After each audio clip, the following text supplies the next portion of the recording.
that this is a 1 minute sari which is currently extremely in trend because of the comfort that you're getting. Like you can tie any sari in less than a minute and it's super easy. So let's get started and I'm going to show you how we do that. Alright, to start the marking, first of all you have to wear your sari roughly, and before wearing the sari make sure you wear a comfortable footwear with the average amount of heel that you usually go for when you wear the sari.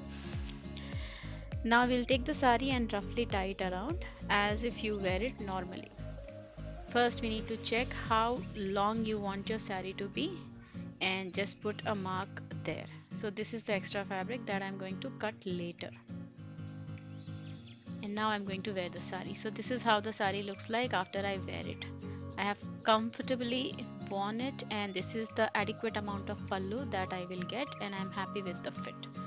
Now with this the first step is done. Second step is noting the points from where the pleats start and all the way till where the pleats end.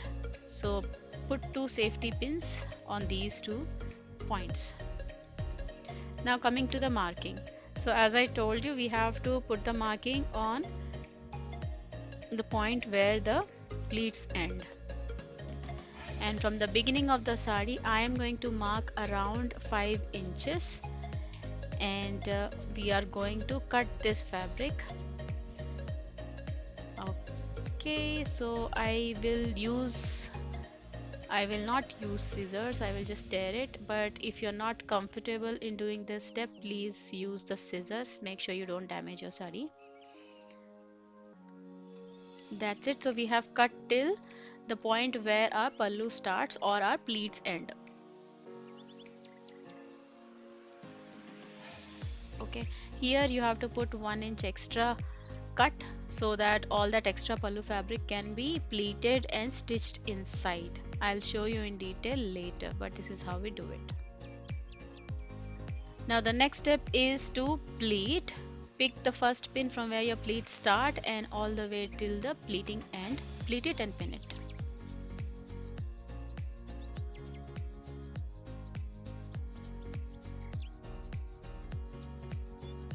So pleating you can do as a normal traditional one on the above pleating, like a normal one, or you can make like this by leaving half or quarter inch of gap.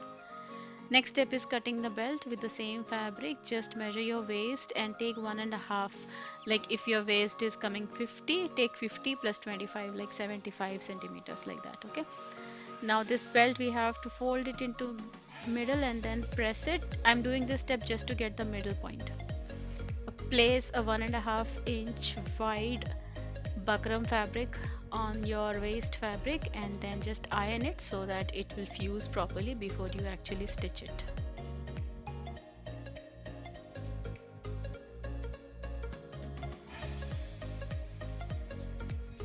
Now let's start stitching the sari. First step is to put small pleats here. You remember I told you we have to cut 1 inch extra, so put all those small pleats, turn this around and put one stitch just to make sure that this is stable, and after that we are going to stitch the pleats.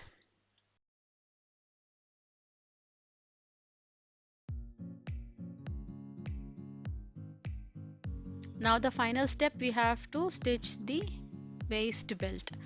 So starting from here I am going to stitch the waist belt and then I will turn it around.